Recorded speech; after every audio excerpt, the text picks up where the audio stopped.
It used to be called Tech Talk. We've changed it now to Under the Hood. I think it sounds a little better.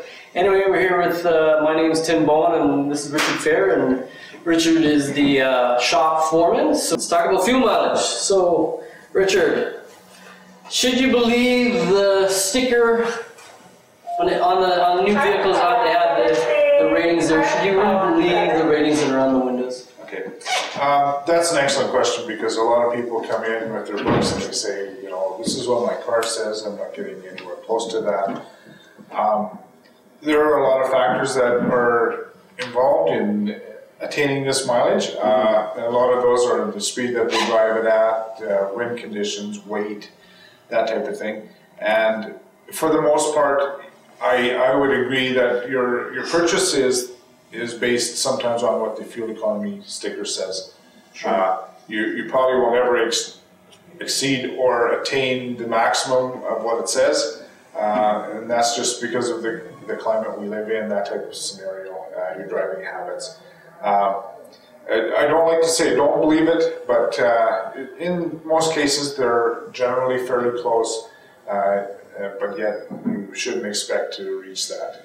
Right, and those sticker things are done by the government anyway, right? They're not, GM doesn't do it, it's the government regulated thing, right? Exactly, and another factor that I hadn't mentioned yet is that the ratings are achieved with U.S. gallons, which everyone knows are different than Canadian gallons. So. Right, and most of the time they're done in on rollers in a wind tunnel or whatever, right? Like, they're not done up and down hills and different gas, like putting your pedal to the floor or anything like that. Exactly, so, in a controlled environment. Totally. Yeah. So, you know, you're better off just, you know, even if you look at the window sticker, if you think, you know, a few miles under that is probably more likely the story. Yeah. So. Yeah, and you know, like I said, in some cases it's under more ideal conditions than we have in Alberta. Right. But overall, they're not too bad. No, they're generally pretty close. Yeah. Now, is there a gasoline out there that is better than others? Like any better gas stations or anything like that, or are all brands pretty close to the same? Or you know, because you hear different stories about different gases and stuff, and there's all kinds of commercials out there talking about, you know, what's better. What's not. E85 and your octane ratings and that type of thing. We do not as a dealership, we don't endorse any particular brand of fuel, but General Motors leans towards a Shell brand, which you know, is advertised as having good cleaning agents, and you know, as a rule, we've never heard any really bad reports on that fuel. Most of the places that you fuel up are generally pretty good. And if there's a problem with the fuel, it's usually a human error type scenario where someone has put the wrong fuel in, or it's been you know, they mixed it wrong or something like that. From GM standpoint, it's generally a Shell brand that they endorse. So. And that would be because of the additives that they put in and stuff like that, right? Yeah. It helps keep the internals of the engine, the cylinder head and the valves, and that a lot cleaner. So. Right. Okay. So is it? How can you improve on your fuel mileage? Like, is there a way you can do that? Yeah. Generally, for the most part, I think driving habits are the best way to improve fuel economy. Regular maintenance is always important. I think we've touched on that on previous episodes. And gas mileage is definitely affected by how you drive, how fast you drive, the conditions outside. Another thing that a lot of people kind of neglect is how much weight do you carry in your vehicle? Right. Is your car weighed down by 40 or 50 pounds of ice in our conditions? Sometimes that's the case, and I know it's not always ideal, but if you could let it thaw out somewhere overnight, you probably notice a big difference. Is it better sometimes to use your cruise control or not? Absolutely. Yeah. It's definitely a more controlled thing for the engine. People tend to accelerate a lot quicker with once they've kicked it off and they want to get back up to speed, they'll just punch it instead of, slowly resuming.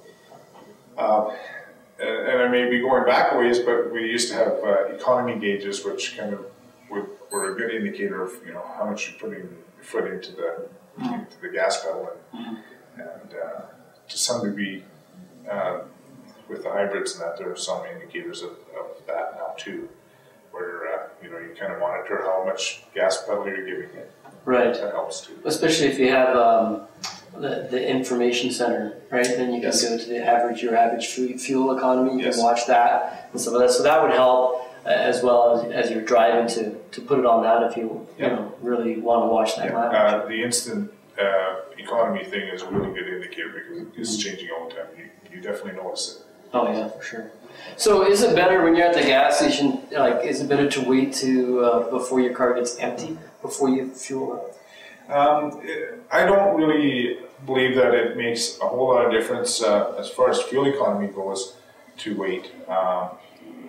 It's one of those things where I think it's more of a comfort factor where you feel comfortable whether, some people when they're doing their fuel economy checks, they would rather wait to almost use a full tank and see what their actual mileage is. Right. So if that's what you're doing, that's a good idea. But it doesn't make any difference to get better fuel economy by doing that. No, not as a rule. The weight of the fuel in the tank does make a little bit of difference, but they're also designed to kind of distribute the weight in an area, and it doesn't actually make a lot of difference. Right.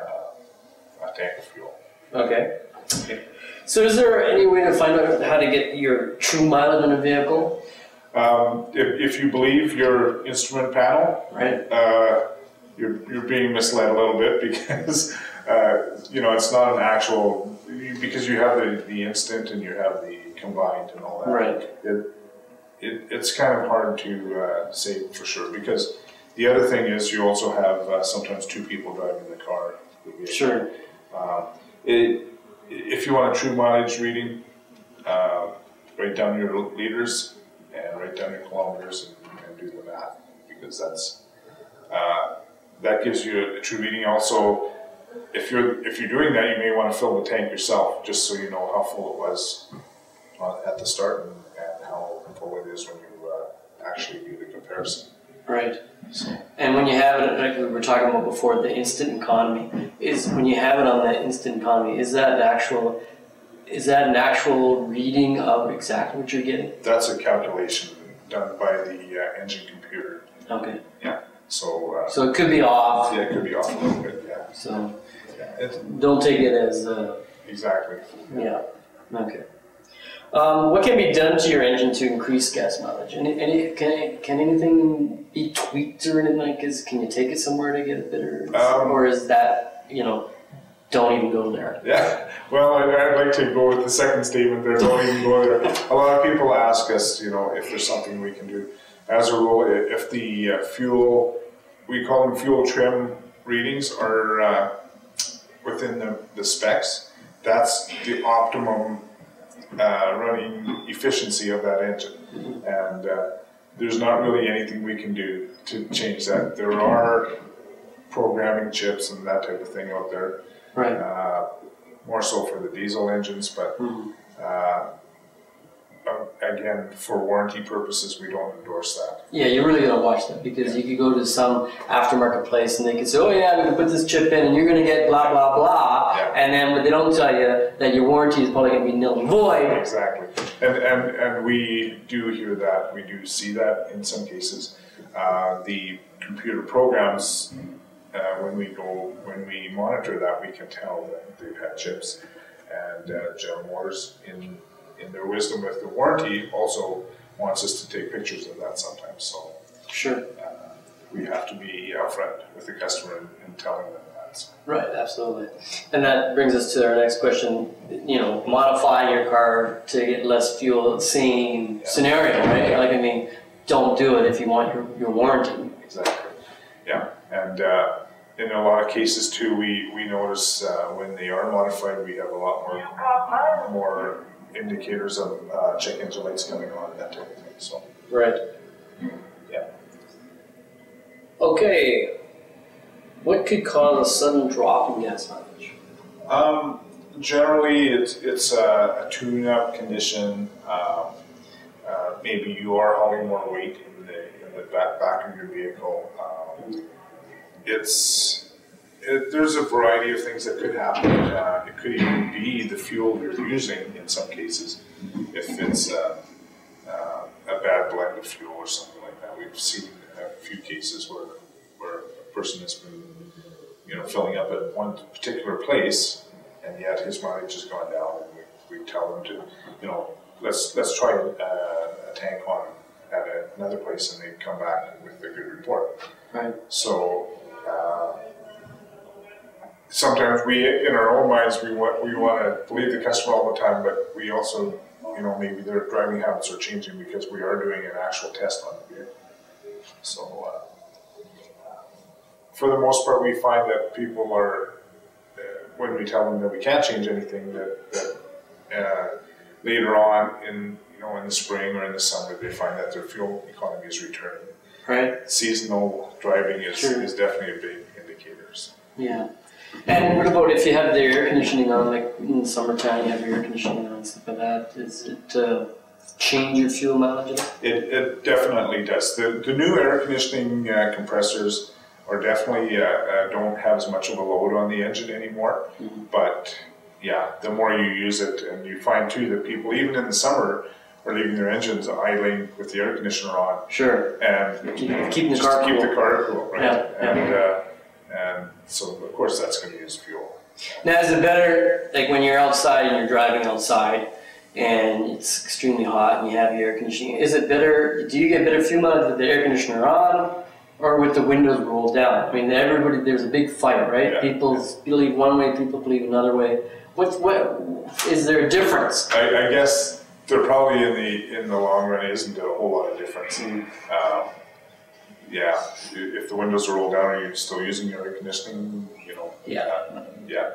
But there probably won't be a noticeable difference. Let's put it that way. Right.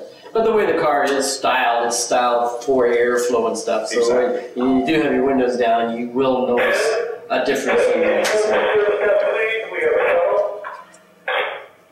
All right, so that's another episode of HDMI TV, Hildebrand Television, Under the Hood, with Richard Fair and Tim Bowen. And have yourself a great day. Thanks. Bye-bye.